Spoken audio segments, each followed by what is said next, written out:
Bab 459. Yang menginginkan hidupmu. Saat petugas pemerintah muncul, semua orang tercengang. Terutama ketika mereka mengatakan bahwa beberapa eksekutif senior grup Yan Chen akan diselidiki, beberapa orang di belakang Denny Yuen, satu persatu, tidak bisa menahan diri untuk tidak gemetar.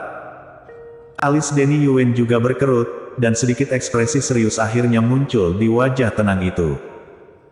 Bahkan Robin Luo sedikit terkejut pada saat ini. Dia hanya menggertak, tetapi yang tidak dia duga adalah bahwa petugas pemerintah benar-benar datang untuk menyelidiki.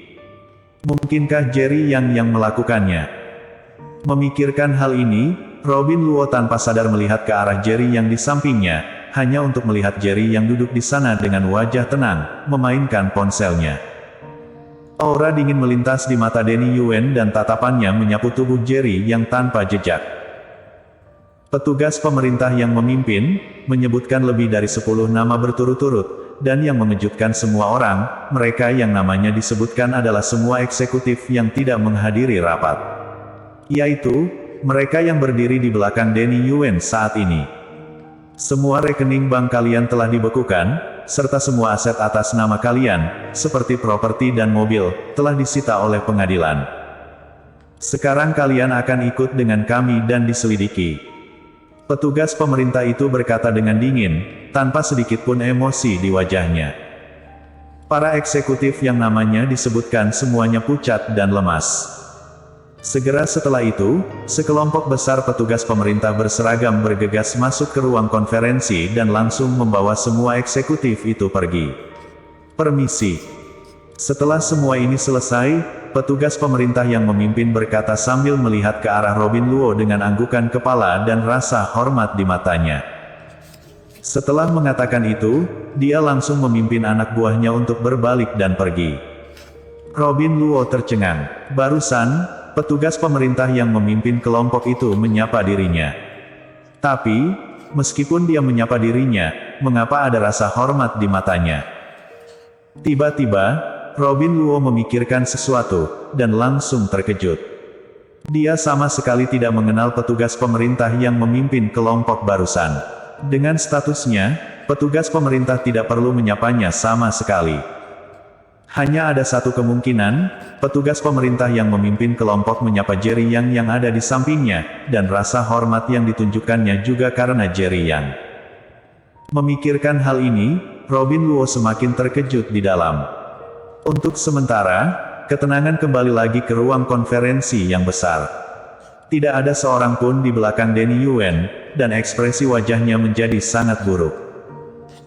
Dia awalnya berencana untuk membawa orang untuk membuat Jerry yang jatuh, tetapi yang tidak dia duga adalah, alih-alih memberikannya pukulan, dia telah menanam semua orangnya sendiri ke dalamnya. Dia tahu betul seperti apa para eksekutif itu. Jika mereka dibawa pergi oleh pihak berwenang kali ini, dakwaannya pasti telah dikonfirmasi dan tidak ada harapan untuk keluar lagi. Bukankah itu berarti dia akan benar-benar kehilangan kendali atas grup Yan Chen di masa depan? Memikirkan hal ini, dia sangat marah di dalam hatinya. Tetapi sebagai pewaris keluarga Yuen, di saat-saat seperti ini, dia harus tenang. Orang-orang cenderung membuat kesalahan saat mereka marah. Denny Yuen terus mengucapkan kalimat ini di dalam hatinya. Ceo Luo, sampai jumpa lagi. Denny Yuen menatap Robin Luo dan berkata sambil tersenyum. Setelah mengatakan itu, dia berbalik dan pergi. Secara khusus, kata-katanya, sampai jumpa lagi, sebelum dia pergi dengan jelas mengatakan kepadanya bahwa masalah ini tidak akan dibiarkan begitu saja. Rapat bubar. Robin Luo segera mengumumkan bahwa rapat bubar. Setelah membawa Jerry yang kembali ke kantor GM, Robin Luo duduk di kursi kantornya dan menarik napas panjang. Sejak Denny Yuen muncul, dia memaksa dirinya untuk tenang. Sekarang setelah dia tiba di kantor, dia benar-benar lega. Beberapa saat kemudian dia sadar kembali dan menatap Jerry yang dengan wajah menyesal. Dia berkata, "Komisaris, aku telah mengecewakanmu."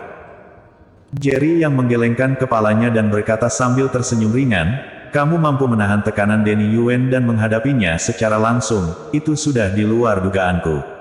Setidaknya kamu tidak membuatku turun tangan, aku sudah puas. Robin Luo tersenyum pahit dan berkata, jika komisaris tidak membuat persiapan, aku khawatir aku benar-benar tidak akan bisa menghadapi Denny Yuen. Jerry yang tersenyum tanpa mengucapkan apa-apa, tampaknya menyetujui bahwa petugas pemerintah adalah jalan keluar yang dia persiapkan. Ketika Sanos Song, wakil GM Group, dipaksa pergi, Jerry yang telah mengatur agar Charles Ma mengawasinya. Karena Sanos Song adalah wakil GM Group, dialah yang secara langsung berhubungan dengan keluarga Yuen dan adalah orang penengah yang membagikan manfaat-manfaat. Bukti di tangannya sudah cukup untuk memusnahkan para eksekutif senior faksi Denny Yuen. Di bawah intimidasi Charles Ma, Sanos Song tidak memiliki kekuatan untuk melawan sama sekali dan dengan patuh mengikuti Charles Ma untuk menyerahkan diri dan menyerahkan semua bukti kejahatan para eksekutif tersebut kepada pihak berwenang. Kemudian, ada adegan petugas pemerintah datang ke ruang konferensi untuk membawa orang-orang tadi. Pada saat yang sama, sebuah mobil Bentley hitam perlahan-lahan pergi di depan grup Yanchen. Di barisan belakang mobil Bentley, ada sesosok anak muda dengan ekspresi ganas di wajahnya saat ini. Bajingan, berani mengeluarkan semua orangku, kamu adalah yang pertama.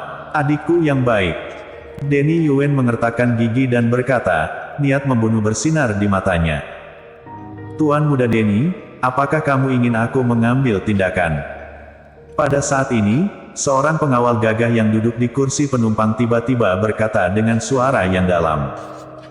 Denny Yuen meliriknya, ekspresi wajahnya perlahan-lahan kembali normal. Dia menatap pengawal itu dan berkata, Heta, kamu harus tahu dengan jelas konsekuensi dari mengambil tindakan. Mendengar kata-kata ini, Heta berkata dengan wajah tegas, jangan khawatir, Tuan muda Denny, aku secara alami memahami konsekuensi dari mengambil tindakan. Bagaimanapun, darah keluarga Yuen mengalir di tubuhnya. Jika kita ingin menyerang, kita harus membunuhnya dengan satu pukulan. Jika tidak, setelah masalah ini terungkap, itu akan melibatkan Anda, Tuan muda Denny. Karena kamu tahu itu, apakah kamu masih bersikeras untuk mengambil tindakan? Denny Yuen bertanya. Heta penuh dengan semangat pertempuran dan berkata dengan tatapan tegas, tentu saja aku bersikeras. Bagus, karena begitu, maka lakukanlah. Ekspresi wajah Denny Yuen berangsur-angsur menjadi suram. Bersumpah untuk melayani Tuan muda Denny sampai mati.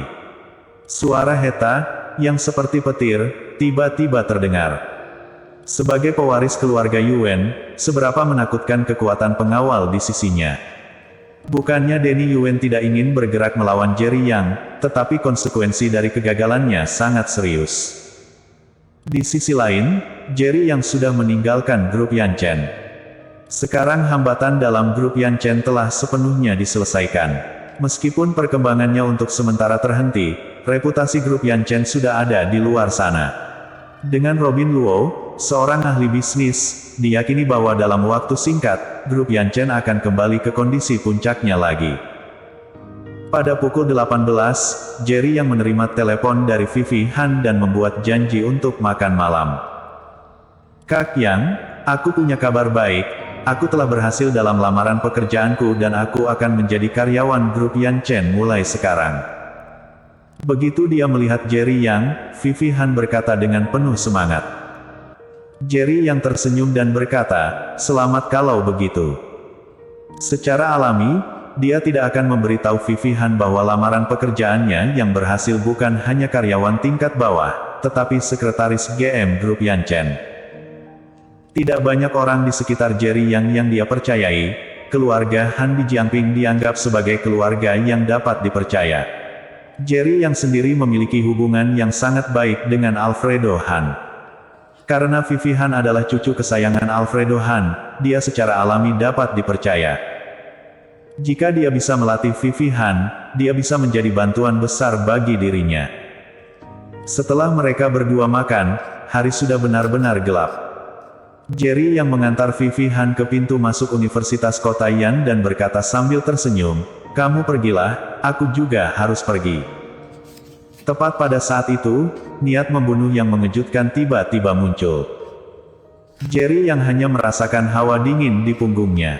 Tanpa ragu sedikit pun, hampir seperti refleks, dia dengan keras mengulurkan tangannya dan menarik Vivi Han ke dalam pelukannya. Vivi Han hanya merasa penglihatannya kabur, diikuti oleh pelukan yang kuat. Kemudian, kakinya terangkat dari tanah dan meninggalkan tempat itu dalam sekejap. Boom! Pada saat mereka berdua baru saja pergi, sosok kokoh seperti pagoda besi muncul di tempat di mana Vivi Han berada tadi. Dan lantai batu kuarsa di bawah kakinya rapuh seperti kaca, langsung pecah berkeping-keping. Pada saat ini, mata merahnya, seperti mata binatang buas, dia menatap Jerry yang dengan tatapan mematikan. "Siapa kamu?" Jerry yang mengerutkan kening dan bertanya. "Akulah yang menginginkan hidupmu." Orang itu menjilat bibir merahnya, dan di detik berikutnya, kakinya tiba-tiba bergerak. Tanah di bawahnya langsung runtuh dan debu beterbangan.